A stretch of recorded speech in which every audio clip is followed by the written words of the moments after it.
ರೇಣುಕಾ ಸ್ವಾಮಿಯನ್ನ ಹತ್ಯೆ ಮಾಡಿದಂತಹ ಪ್ರಕರಣಕ್ಕೆ ಸಂಬಂಧಪಟ್ಟಂತೆ ತನಿಖೆ ನಡೀತಾ ಇದೆ, ಸಾಕಷ್ಟು ವಿಚಾರಣೆ ಆಗ್ತಾ ಇದೆ. ಆದರೆ ರೇಣುಕಾ ಸ್ವಾಮಿಯ ಮೊಬೈಲ್ ಸಿಕ್ಕಿದ್ದೇ ಆದರೆ ದರ್ಶನ್ ಕೇಸ್ ಸಂಪೂರ್ಣವಾಗಿ ಖಲ್ಲಾಸ್. ಈ ಪ್ರಕರಣವೇ ಮುಕ್ತಾಯ ಆಗಿ ಹೋಗುತ್ತೆ. ರೇಣುಕಾ ಸ್ವಾಮಿ ಮೊಬೈಲ್ನಲ್ಲಿ ಮಹತ್ತರವಾದಂತಹ ಸಾಕ್ಷಿಗಳಿದೆ. ಈ ಪ್ರಕರಣಕ್ಕೆ ಸಂಬಂಧಪಟ್ಟಂತೆ ಈ ಪ್ರಕರಣದ ತನಿಖೆಯ ದಿಕ್ಕನ್ನೇ ಬದಲಿಸುವಂತಹ ಒಂದು ಸಾಕ್ಷಿಗಳು ರೇಣುಕಾ ಸ್ವಾಮಿ ಮೊಬೈಲ್ನಲ್ಲಿ ಇದೆ ಅನ್ನುವಂತಹದ್ದು ಗೊತ್ತಾಗ್ತಾ ಇದೆ. ಇನ್ನು ರೇಣುಕಾ ಸ್ವಾಮಿಯನ್ನ ಹತ್ಯೆ ಮಾಡೋದಕ್ಕೂ ಮುಂಚೆ ರೇಣುಕಾ ಸ್ವಾಮಿ ಮೊಬೈಲ್ನಲ್ಲೇ ಕ್ಷಮಾಪಣೆಯ ಒಂದು ರೆಕಾರ್ಡ್ ಕೂಡ ಇದೆ ಅಂತ ಹೇಳಲಾಗ್ತಾ ಇದೆ. ಕ್ಷಮಿಸ್ಬಿಡಿ, ನಂದು ತಪ್ಪಾಗಿ ಹೋಗಿದೆ ಅಂತ ರೇಣುಕಾ ಸ್ವಾಮಿ ಗೋಗರ್ದಿರುವಂಥದ್ದು, ಆತ ಕ್ಷಮೆ ಕೇಳಿರುವಂಥದ್ದು, ಇದೆಲ್ಲವೂ ಕೂಡ ಆ ಮೊಬೈಲ್ನಲ್ಲಿ ರೆಕಾರ್ಡ್ ಆಗಿದೆ ಅಂತ ಹೇಳಲಾಗ್ತಾ ಇದೆ. ನಟ ದರ್ಶನ್ಗೆ ಅವರು ಕ್ಷಮಾಪಣೆಯನ್ನು ಕೇಳಿದ್ರು, ಅದರ ಒಂದು ರೆಕಾರ್ಡಿಂಗ್ ಇದೆ ಅಂತ ಹೇಳಲಾಗ್ತಾ ಇದೆ. ಇದೇ ಕಾರಣಕ್ಕಾಗಿ ಪೊಲೀಸ್ ಅಧಿಕಾರಿಗಳು ಈಗ ಈ ಮೊಬೈಲ್ನ ಬೆನ್ನು ಬಿದ್ದಿದ್ದಾರೆ. ಕ್ಷಮೆ ಕೇಳಿಸಿ ವಿಡಿಯೋ ಕೂಡ ಚಿತ್ರೀಕರಣ ಮಾಡಿಕೊಂಡಿದ್ದಾರೆ ಈ ದುರುಳರು ಅಂತ ಹೇಳಲಾಗ್ತಾ ಇದೆ. ಯಾವಾಗ ಹಲ್ಲೆ ಮಾಡಿದ್ರು, ಯಾವಾಗ ಆತನ ಮೇಲೆ ಹಿಗ್ಗಾಮುಗ್ಗ ಆತನನ್ನು ಥಳಿಸಿದ್ರು, ಆ ಸಂದರ್ಭದಲ್ಲಿ ಕ್ಷಮೆ ಕೇಳುವುದಕ್ಕೆ ಸಂಬಂಧಪಟ್ಟಂತೆ ಕ್ಷಮೆ ಕೇಳುವಂಥ ಆತನಿಂದ ಕ್ಷಮೆ ಕೇಳಿಸಿ ಅದನ್ನು ಚಿತ್ರೀಕರಣ ಕೂಡ ಮಾಡಿದ್ದಾರೆ. ಚಿತ್ರೀಕರಣ ಮಾಡಿರೋದು ಎಲ್ಲಿ? ಅದೇ ರೇಣುಕಾ ಸ್ವಾಮಿಯ ಒಂದು ಮೊಬೈಲ್ನಲ್ಲಿ, ಆತನದ್ದೇ ಮೊಬೈಲ್ನಲ್ಲಿ ಅದನ್ನು ರೆಕಾರ್ಡ್ ಮಾಡಿದ್ದಾರೆ ಅಂತ ಹೇಳಲಾಗ್ತಾ ಇದೆ. ಕಡೆಯದಾಗಿ ರೇಣುಕಾ ಸ್ವಾಮಿ ಮೊಬೈಲ್ ಟವರ್ ಲೊಕೇಶನ್ ಮೋರಿ ಬಳಿಯೇ ಪತ್ತೆಯಾಗಿದೆ.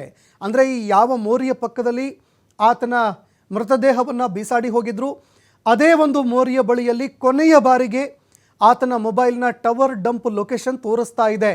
ಇದೇ ಕಾರಣಕ್ಕಾಗಿ ಆ ಮೋರಿಯಲ್ಲಿ, ರಾಜಕಾಲುವೆಯಲ್ಲಿ ಇದನ್ನು ಹುಡುಕುವಂತಹ ಕೆಲಸವನ್ನು, ಆ ಮೊಬೈಲನ್ನು ಹುಡುಕುವಂತಹ ಕೆಲಸವನ್ನು ಅಧಿಕಾರಿಗಳು ಮಾಡ್ತಾ ಇದ್ದಾರೆ. ಅದೇ ರೀತಿಯಾಗಿ BBMP ಕಾರ್ಮಿಕರ ಒಂದು ಸಹಾಯವನ್ನು ಕೂಡ ತೆಗೆದುಕೊಂಡು ಮೊಬೈಲನ್ನು ಪತ್ತೆ ಹಚ್ಚೋದಕ್ಕೆ ಹರಸಾಹಸ ಪಡ್ತಾ ಇದ್ದಾರೆ.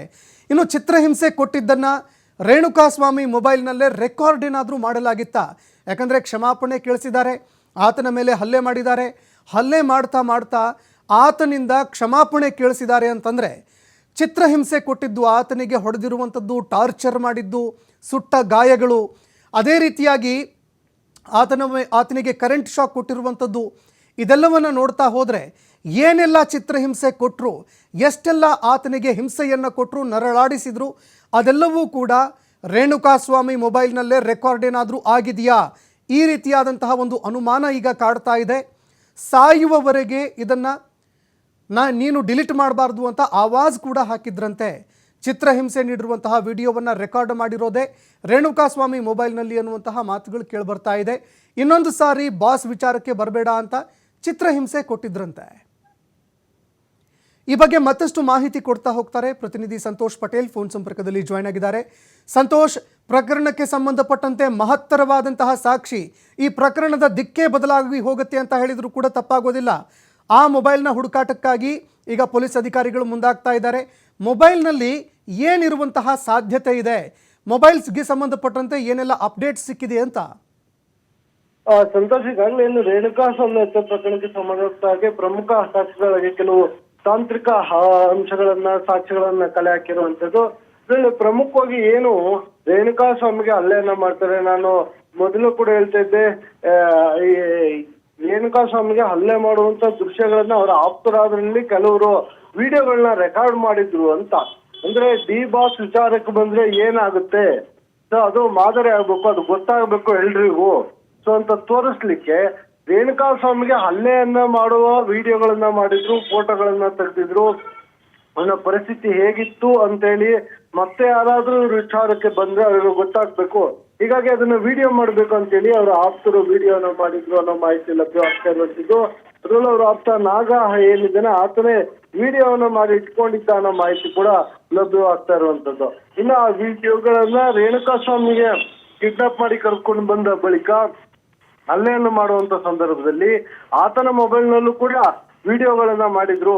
ಸೊ ಆತನಿಗೂ ಕೂಡ ಅದು ನೋಡ್ಕೊಂಡಿರ್ಬೇಕು, ಅದನ್ನ ನೋಡಿದಾಗೆಲ್ಲ ನೆನಪಾಗ್ಬೇಕು, ಯಾರಿಗೂ ಕೂಡ ಈ ರೀತಿಯಾಗಿ ಮಾಡಬಾರದು ಅನ್ನೋ ಉದ್ದೇಶವನ್ನು ಇಟ್ಕೊಂಡು ಆತನಿಗೆ ಹಲ್ಲೆಯನ್ನ ಮಾಡಿದ್ರು ಅನ್ನೋದು ಈಗ ಗೊತ್ತಾಗಿರುವಂತದ್ದು. ಹೀಗಾಗಿ ಈ ಪ್ರಕರಣದಲ್ಲಿ ರೇಣುಕಾ ಸ್ವಾಮಿಯ ಮೊಬೈಲ್ ಏನಿತ್ತು ಇದು ಅತ್ಯಂತ ಪ್ರಮುಖ ಮಹತ್ವದ ಸಾಕ್ಷಿ ಆಗುತ್ತೆ.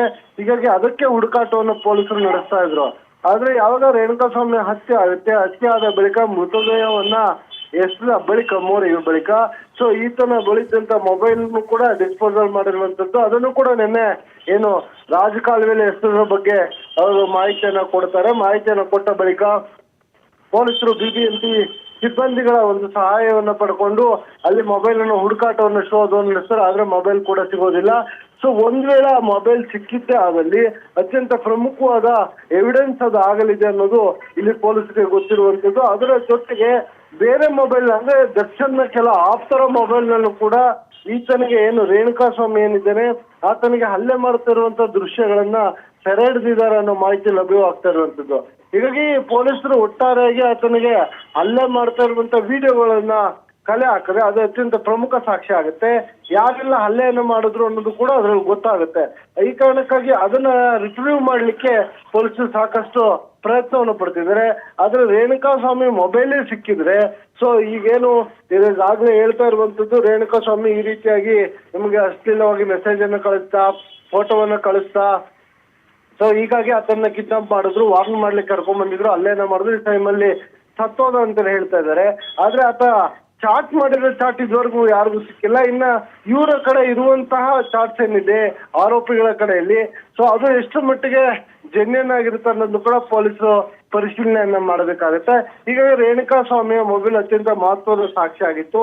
ಈಗ ಅದೇ ನಾಶಪಡಿಸಿರುವಂತದ್ದು ಪ್ರಮುಖ ಸಾಕ್ಷಿ ಆಗುತ್ತೆ ಅನ್ನೋ ಕಾರಣಕ್ಕಾಗಿ ಆರೋಪಿಗಳು ಆ ಮೊಬೈಲ್ ಅನ್ನ ನಾಶಪಡಿಸಿದ್ದಾರೆ. ಸೊ ಒಟ್ಟಾರೆ ಏನಾದ್ರೂ ರೇಣುಕಾಸ್ವಾಮಿಯ ಮೊಬೈಲ್ ಪತ್ತೆ ಆದ್ರೆ ಆರೋಪಗಳಿಗೆ ಮತ್ತಷ್ಟು ಸಂಕಷ್ಟ ಕಟ್ಟಿಟ್ಟ ಬುತ್ತಿ ಸಂತೋಷ್. ಧನ್ಯವಾದಗಳು ಸಂತೋಷ್ ಪಟೇಲ್ ನಿಮ್ಮೆಲ್ಲ ಮಾಹಿತಿಗೆ.